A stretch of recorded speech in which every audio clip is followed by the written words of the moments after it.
आपको पता है कि जो भारत के अंदर जितने भी हिंदुओं के मंदिर हैं, सनातनियों के मंदिर हैं, जो एक्टिव हैं, उसके ऊपर सरकार का कब्जा है, उस चढ़ावे पे सरकार का कब्जा है।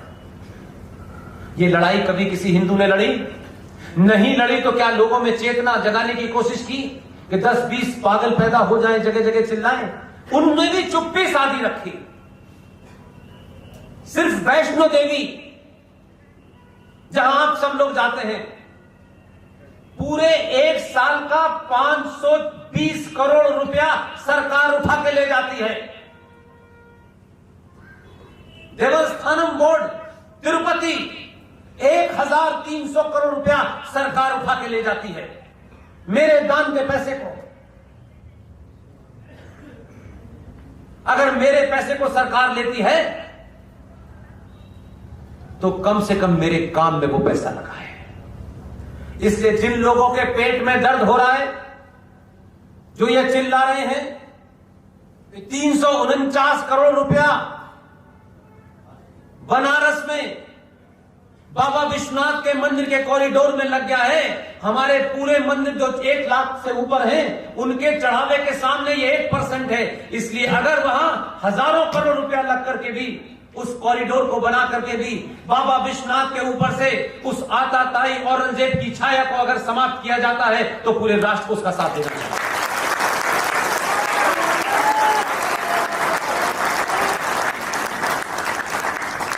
इसलिए एक राजा प्रधानमंत्री के कुर्सी पर बैठता है और वहां उसका मूल मंत्र होता है सबका साथ सबका विश्वास। वो संविधान से चलाता है, लेकिन जब राष्ट्र की चिंता करता है तो मैं और आप तो कुछ भी नहीं है। हमारी समाज में क्या हैसियत होगी? 100-500 लोग हमें जानते होंगे, बस। वो तो प्रधानमंत्री है भाई, उसके तो हर एक्शन को दुनिया देखती है। आपको बड़े दिनों के बाद एक हठ योगी मिला है।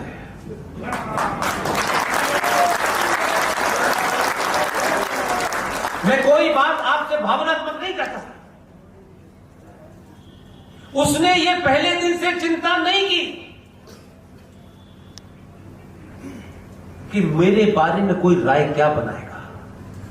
उसने कहा राय तुम्हें जो बनानी हो बनाओ, मैं अपने एजेंडे से दाएं बाएं नहीं होने वाला। इसलिए जिस भारत के अंदर प्रधानमंत्री मंदिर नहीं जाता था क्योंकि सेकुलरिज्म का भूत सवार था, आपके बदलने से भारत का प्रधानमंत्री अयोध्या में मंदिर की नींव भी रखता है और भगवान राम के सामने लमलेट लेता नजर आता है, राष्ट्र को प्रणाम करता है और कहता है कि मैं भारत का प्रधानमंत्री हूं, संविधान से देश चलाऊंगा, ये मेरी आस्थाओं का मामला है, इस पे कंप्रोमाइज नहीं करूंगा। इसलिए चौंकाने वाली बात यह हो सकती है, लोग कहें ये कैसे हो सकता है?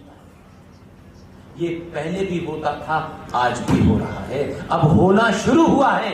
इसलिए लोगों को लगता है कि ये सिलसिला कितना लंबा चलने वाला है, इसलिए वो परेशान है और बराबर आपको जगाए रखता है। उत्तराखंड के वासियों, कम से कम आपको तो ज्यादा धन्यवाद देना चाहिए।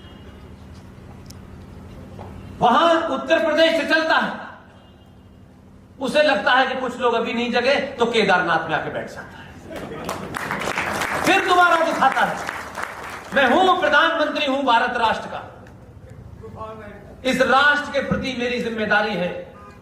देश संविधान से चलेगा, चला रहा हूं, उसमें कोई बेईमानी नहीं कर रहा। मैं जो योजनाएं देनी चाहिए वो दे रहा हूं, लेकिन राष्ट्र अगर कमजोर होगा तो लोग मुझे प्रधानमंत्री तो इस देश में बहुत हुए, इसलिए याद करेंगे कि मैंने राष्ट्र को बचाया।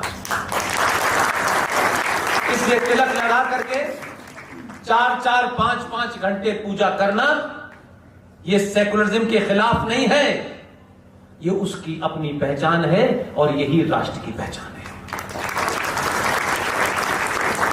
यही ताकत है कि जिनके बाबा नाना यहां इस देश में राष्ट्रपति रहे, जिनके पिताजी गवर्नर रहे, इंदिरा गांधी की वजारत में कई वजीर रहे, उनके बेटे ने ऐसे ही नहीं सवाल खड़ा किया है कि ये हिंदू धर्म और हिंदुत्व में फर्क है। इतना गूढ़ सवाल नहीं था ऑक्सफोर्ड से पढ़ के आने वाले के कि वो क्या पूछना चाहते थे। उन्होंने पूछा, उन्हें जवाब मिल गया तबीयत से। इसलिए इसमें कोई बहुत बड़ी परिभाषा नहीं देनी, कोई ज्ञान व्यान नहीं देना। ये कोई पंडित जी आएंगे वो बताएंगे, उनसे सिर्फ कहिए भगवान राम के मंदिर की आधारशिला रखना, मंत्रों से उच्चारण करना और दंडवत होके मंदिर के सामने लेटना, इसे हिंदू धर्म कहते हैं। और अयोध्या से उठ करके दिल्ली पहुंचना और बालाकोट में घुस करके आतंकियों को मारना, इसे हिंदुत्व कहते हैं।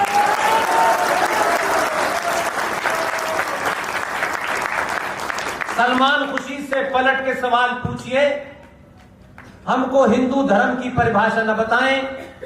आजकल बहुत सारे लोग बता रहे हैं हिंदू धर्म के बारे में। सलमान खुशी से पूछिए, इस्लाम और मुसलमान की परिभाषा बताओ।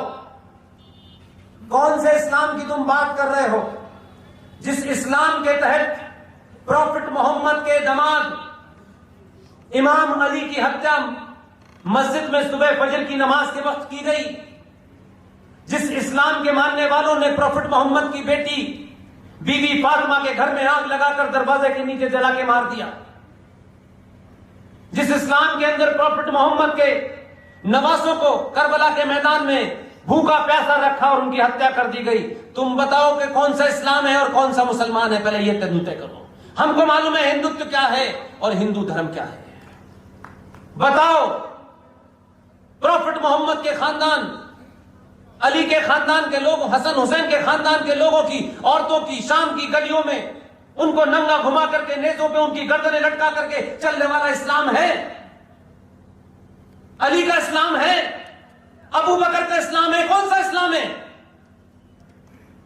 ये तुम बताओ, पहले हमसे मत पूछो। हमें मालूम है इस्लाम क्या है, हमें मूर्ख मत समझो। हिंदुत्व के बारे में परिभाषा में तुम्हारी नस्लें दर नस्ल चली जाएगी, तुम हिंदुत्व समझ नहीं पाओगे। तुम्हारा हिंदुत्व उसी दिन मर गया था। तुम तो उसी दिन हिंदुत्व को मार चुके थे जब 2 रुपए किलो चावल और तलवार की जोर पे तुमने शलवार पहन ली थी। तुम हमें बता रहे, हमारे पूर्वज जब भी बहादुर थे, आज भी बहादुर थे। हमने मरना पसंद किया, गुरु गोविंद सिंह के बच्चों ने दीवार में चिन्हना पसंद किया, लेकिन हमने अपनी आस्था नहीं छोड़ी। इसलिए हम उनके वंशज हैं। हमें मत डराना गलती से। जिसे डराया उसने इतना डराया कि जहां प्रॉफिट मोहम्मद पैदा हुए, जहां से इस्लाम निकला, आज वही इस्लाम के मानने वाला मुल्क कह रहा है कि ये पूरी दुनिया में दंगा फसाद करने वाले तबलीगी जमात पे आज से हमेशा के लिए बैन लगेगा। और आपकी ताकत होनी चाहिए, डराने का हुनर आना चाहिए, हंसते भी रहें और सामने वाले को डर भी लगता है। जरूरी नहीं है कि गाली दे दे के डराना होता है। जिस आदमी को डरा रहे थे, जिसके बारे में यहां से कुछ लोग यूएनओ जाकर के कह रहे थे इसको वीजा मत देना, आज उस आदमी ने अपने काम से, इसलिए मैंने कहा कल की घटना है, इंडिया इस्लामिक कल्चर सेंटर के ऊपर भी FCRA का सर्टिफिकेट रद्द कर दिया गया।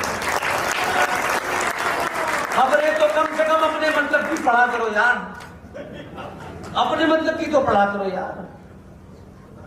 इसलिए उसने काम करना जमीन पे ज्यादा इंपॉर्टेंट समझा कि उसे मालूम था कि हमारे लोग सिर्फ भारत माता की जय का नारा लगाते हैं, इसको बचा के रखिए, अभी समय नहीं आया।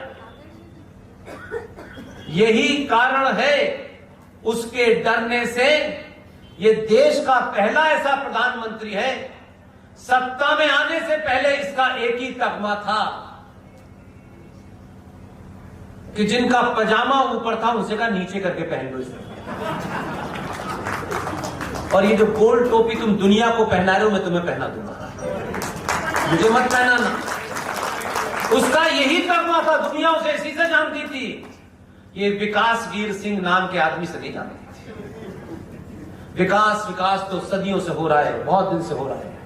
विकास की किसे चिंता है इस दुनिया में?